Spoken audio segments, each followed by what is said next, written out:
कह रहा अपना भविष्य खराब मत करो किसी नेताओं की बातों में आकर के, किसी मौलाना की बातों में आकर के अपना भविष्य खराब मत करो। कोई ऐसा एक्ट लग जाएगा, धारा लग जाएगी, सारा जीवन जेल में लग जाएगा। चले जाओ। वो नहीं जा रहे, वहां से मैं देख रहा हूँ ये ईंटें आ रही है। पर इसमें तो अखिलेश भी तंज कसे हैं, बोले कि ये पुलिस वाले कह रहे कि नेताओं को चक्कर में मत पड़ो। बोले पढ़ना चाहिए, नेता तो उनको न्याय दिलाएंगे। तो क्यों अखिलेश यादव नहीं आए पत्थर मारने? बताइए। जब सर्वे हो रहा था, हजारों मुसलमानों को पता चल गया, उस मस्जिद के इमाम को पता चल गया कि सर्वे है। अखिलेश यादव एंड पार्टी कहाँ थी उस समय?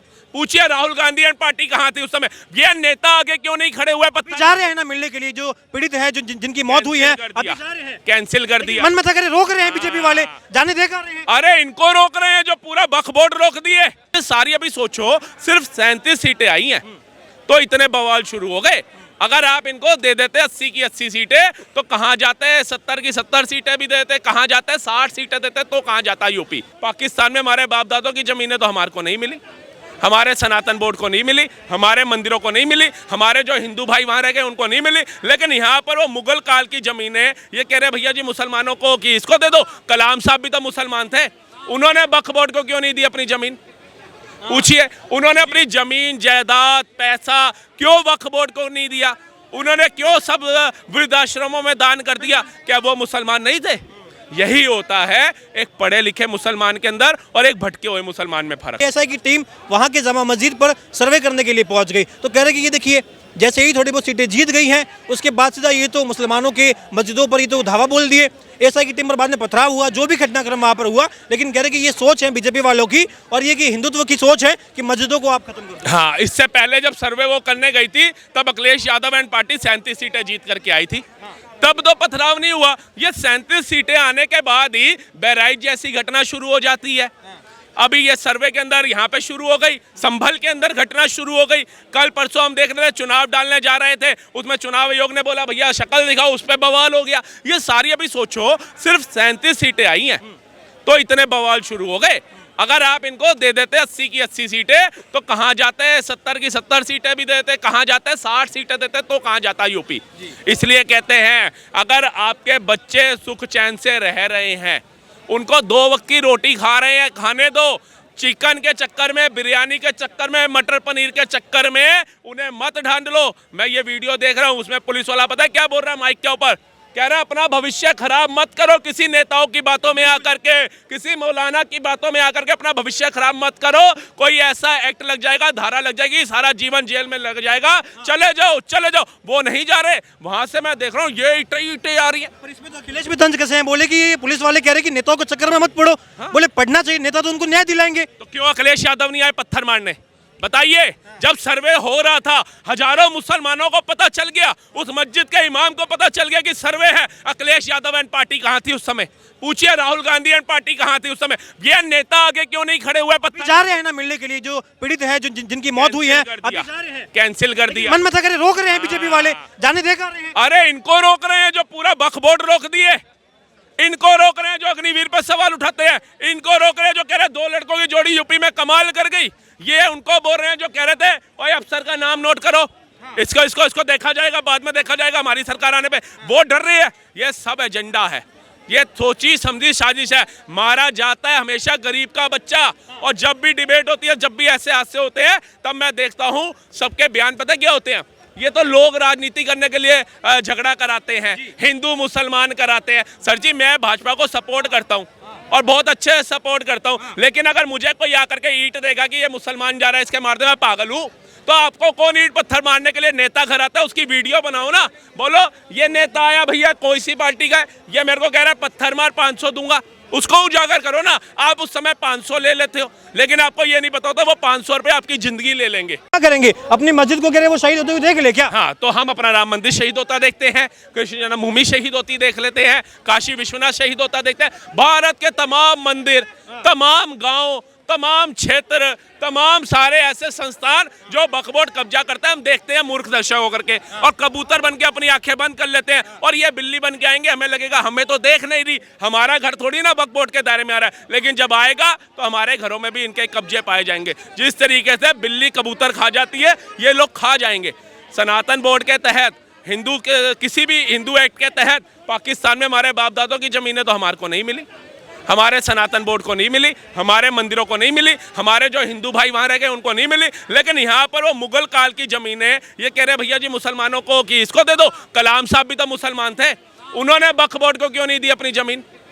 पूछिए, उन्होंने अपनी ज़मीन जायदाद पैसा क्यों वक्फ बोर्ड को नहीं दिया? उन्होंने क्यों सब वृद्धाश्रमों में दान कर दिया? क्या वो मुसलमान नहीं थे? यही होता है एक पढ़े लिखे मुसलमान के अंदर और एक भटके हुए मुसलमान में फर्क। वीर अब्दुल हमीद पाकिस्तान के कम से कम 7 से 8 टैंक उड़ा करके आ गए। यही होता है एक सच्चे मुसलमान जो राष्ट्र प्रेमी होता है ना, उसकी भावना और देशद्रोही की भावना। योगी जी आदेश दे देंगे कि भाई गोली मार दो आप, यही मतलब योगी जी का कानून हो गया, फरमान हो गया कि कोई सड़कों पे आ रहा है, कोई दंगा कर रहा है, सीधा उसे जान से मार दो। कह रहे ये योगी जी का कानून है या कत्लेआम है? ये अखिलेश जी बताएंगे कि पुलिस की गोली से मरे हैं या आर्मी की गोली से मरे हैं या किसकी गोली से, ये जांच का विषय है। असले का इस्तेमाल कर रही है। हाँ, मतलब वो आंसू बम ना छोड़े, मतलब उसके परिवार में तो उसके बीवी बच्चे हैं ही नहीं। पुलिस वाले की कोई जिंदगी थोड़ी ना है। अगर अभी मेरा किसी से झगड़ा हो जाए, मैं 100 नंबर कॉल करूं, पुलिस नहीं आती तो हम पुलिस को 100 गालियां देते हैं कि मेरा झगड़ा हो गया, सामने वाला मेरा सिर फाड़ गया और पुलिस नहीं आई, पुलिस निकम्मी है। लेकिन वही पुलिस जब समय पे आ जाती है दूसरे के ऊपर कार्रवाई करने, तो तुम कहते हो पुलिस दोषी है। वो आंसू बम का गोला छोड़ रही है, वो दोषी है। मतलब वो पत्थर खाए, वो लाठियां खाए, वो ईंटें खाए तो पुलिस ठीक है। मतलब पुलिस के घर में ना उसकी माँ है, ना बहन है, ना बाप है, ना कोई है, कोई नहीं है उसका आगे पीछे। आप लोगों ने पुलिस को क्या यकीन समझ लिया, ना समझ लिया? अगर वो दिन रात आपकी सेवा में उजागर बैठी हुई है, दिन रात आपकी सुरक्षा के लिए, रात को 2 बजे भी कोई हादसा होता है तो वो पुलिस वाला चाहे 5 मिनट की नींद किया हो, उठ के भागता है, फोन आता है। उस पुलिस के लिए अगर आप ऐसा सोच रहे हो तो आपको धिक्कार है। जिस दिन ये पुलिस अपने घर में बैठ कर सिमट गए तो सोचना ये जो चोर लुचक्के डाकू ये तुम्हें जीने नहीं देंगे। ये सच्चाई है। वो तुकाराम जो 26/11 के हमले में मारे गए, शहीद हो गए, बिल्कुल आज वो दिवस भी, आज दिवस है। वो अगर तुकाराम जी जो पुलिस कांस्टेबल थे, कोई IAS IPS DG नहीं थे, वो अगर कसाब को ना पकड़ते तो आज भारत में कितने कसाब होते। पहचान भी वही करे हैं कि पाकिस्तान से आए हुए हैं वो। 3 गोलियां लगने के बाद भी यहाँ पर हल्का सा पैर में सर दर्द हो जाए ना तो हम कहते हैं हमें पानी का गिलास भी नहीं उठाना।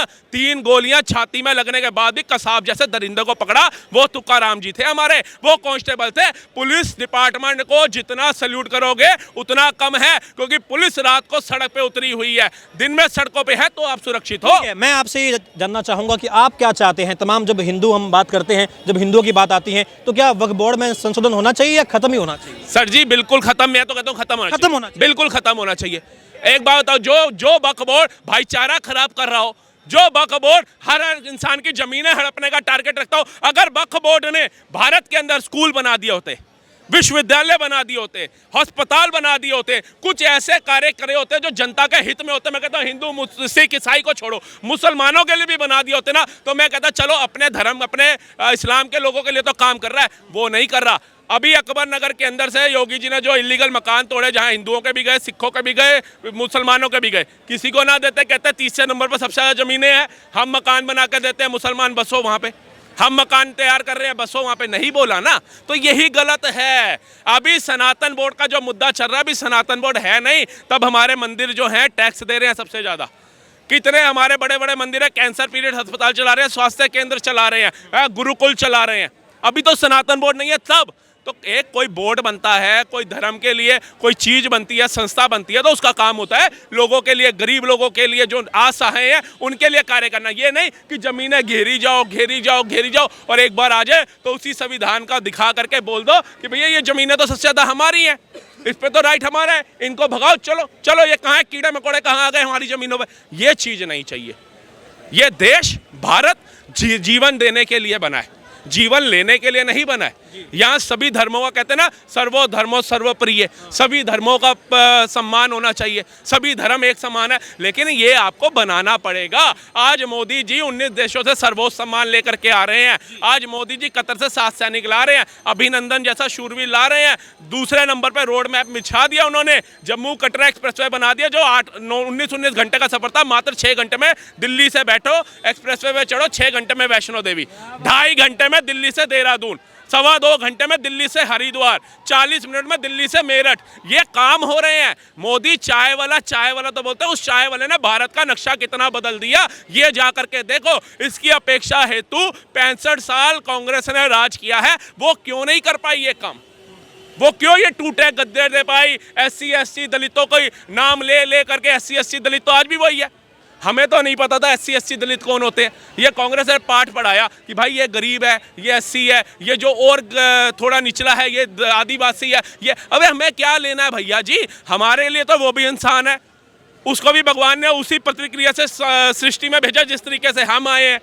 हम भी वही अन्न खा रहे हैं, उसी से ऊर्जा पा रहे हैं जिस अन्न को खा करके वो गरीब ऊर्जा पा रहा है। तो तुम्हें ये किसने कहा कि टैग लगा दो SC ST है, दलित है, OBC है? बिल्कुल बिल्कुल बिल्कुल। क्योंकि इनका एजेंडा यही था दादा नाना फाना सबके टाइम से कि भैया जातिवाद फैलाओ, जातिवाद फैलाओ। और इसको बोलते ठाकुरी तुम्हारा हितैषी होगा, ठाकुर होगा, ब्राह्मण का हितैषी ब्राह्मण होगा, आदिवासी का हितैषी आदिवासी होगा, दलित का दलित होगा। ये खड़गे जी दलितों के बहुत बड़े नेता हैं। आज तक बताइए 55 साल एक मुश्त होकर के कांग्रेस की सेवा इन्होंने करी है। कितने दलित जो हैं गरीबी रेखा से ऊपर आए, और सारे आप छोड़ दीजिए SC ST OBC, सिर्फ दलितों की बात करता हूँ।